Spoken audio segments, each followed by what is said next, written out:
දැන් හරි. දැන් මම ওই වැඩේ කරලා මම සබන් ගාලා නාලා ගෙදර යමුත් නාවලා අපි ඉන්නවා සතුටින්. දැන් ඔහොම ඉද්දි එනවා අර බිස්නස් අයිඩියා එක. දැන් මට සබන් හදන්න පුළුවන් එකේ මේ සබන් ඇඳලා විකුණුවා නම් හරිනේ. ඈ අපරාධ නෙමෙයි මේ වගේ එකක් නිකන් ගෙදර තියාගෙන ඉන්නවා. එහෙම එනවා. එහෙම හිතෙනවා. හරි. ඊට පස්සේ මම බලනවා මේක විකුණනවා කියලා මම සබන් හදලා මට කියපු වියදමානුව බලලා 110ක ලාභයක් තියාගෙන දානවා මාකට් එකට. එක්ක සබන් ගන්න නැහැ. දැන් මොකද හේතුව කියලා බැලුවාම ඇඩ්වර්ටයිස් එකමත් කරනවා. හැබැයි සබන් කැටේ ගණන් වැඩි. හරි. මේ සබන් කැටේ මම ගෙදර හදද්දි මට කියපු වියදමත් එක්ක 110ක ලාභයක් දාලා මේ මාජින් එකක් තියන්නේ දැම්මට පස්සේ කඩේකට ඒ ගන්න බෑ.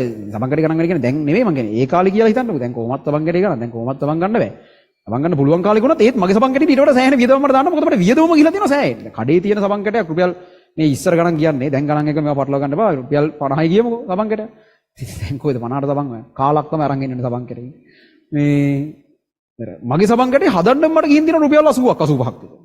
මම ඔක රුපියල් 90කට මාකට් එකට මට කවුරුත් ඔක් ගන්න නැහැ. එරුමක් නැහැ නේ අරගෙන ඉතින්. සබන් ඕන තරම් තියෙනවනේ.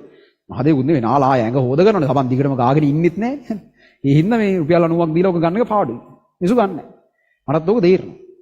ඊට පස්සේ මම කරනවා මෙහෙම වැඩක්. මම හදාගන්න සබන් කිලෝ එකකට පාන් පිටි කිලෝ එකක් කලවම් කරලා කෙලින්ම ක්වොලිටිය භාගයට භාගයක් බස්සනවා. ඒ පිරවුම් ද්‍රව්‍යයක් දාන්නේ. ඇත්ත සබන් වල තියෙන පාන් පිටි නෙමෙයි හරිද මොනවා හරි ගැලපෙන දෙයක් දානවා.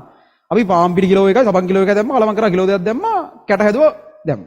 දැන් මට කෙලින්ම ප්‍රොඩක්ට් එක රුපියල් 45 දෙන්න පුළුවන්. දැන් 90ක් මට කලින් ගියානේ. දැන් මට 45 දෙන්න පුළුවන්. ඒ කෙලින්ම එකට එකක් ක්වොලිටි බස්සලා පාන් පිටි වලට යන ගාණක් එකතු වුණාම රුපියල් 50ට මට දැන් සබන් කරේ දෙන්න පුළුවන්. අවුලක් නැහැ.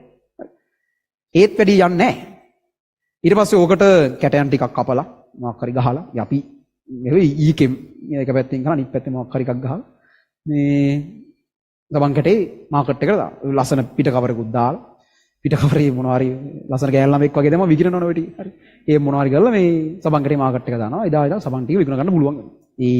ඒ කාලේ තිබ්බ සීන. හරි. ඒ සබන් බිස්නස් එකට එන්ටර් වෙන්න තමයි හිටියේ. ඒ ටියුෂන් ඕම ගිහලා ඒක කියලා ගලා යන දවසක සබන් තමයි ඊළඟට කරන්නේ. හරි. බොරු බොරු. හරි. කොහොමද මේ අහන්න දැන් සබන් හරි. තව ප්‍රශ්න තියෙනවා. ඒ ටිකක් කියලා ඉන්නවා. ඒ සබන් ටික හදලා දාලා ළමයින්ට ගෙදරට කුරිය කරනවා කියලා මේ මාසෙට ඕන ටියුට් ටිකත් එක්ක සබන් ටිකත් කුරිය කරනවා.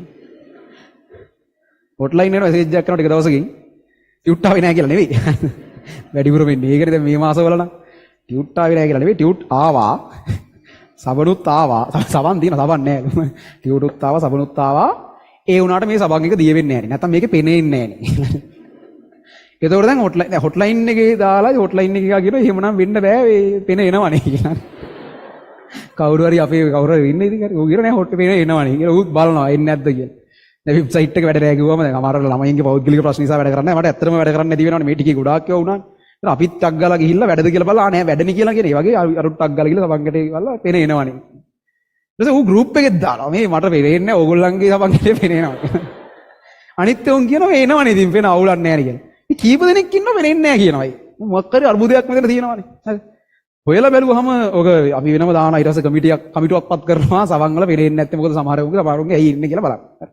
පස්සේ තේරෙනවා මේ පෙනේ එන්නේ නැහැ කියන උන් ටික එකම ප්‍රදේශයක සෙට් එකක් කියනවා. හරි. උන්ගේ ඇඩ්‍රස් එකම බැලුවම පුත්තලම හලාවත ඕගොම ඒරියා එකක් තියෙනවා. ඒ මොකද කියලා හොයලා බලද්දි ළමයි ඒ පැත්තේ වතුරේ තියෙනවා කැල්සියම් මැග්නීසියම් යකඩ වගේ අයන සුලභව තියෙනවා. ඔය අර මේ කියුල් කියලා දැනෙන්නේ රහක්. අන්න ඒ රස තියෙන වතුර තියෙන පැති ගැන කතා කරනවා. ඒවල ගොඩක් වෙලාවට මේ පොළවේ තියෙන පාෂාණ තට්ටුවත් එක කැල්සියම් 2+ ගොඩක් වෙලාවට වතුරේ තියෙනවා. ඒක තමයි රහ පොඩ්ඩක් වෙනස් විදිහට අපිට දැනෙන්නේ. කියුල් ජලය කියන එක එහෙමයි අපිට.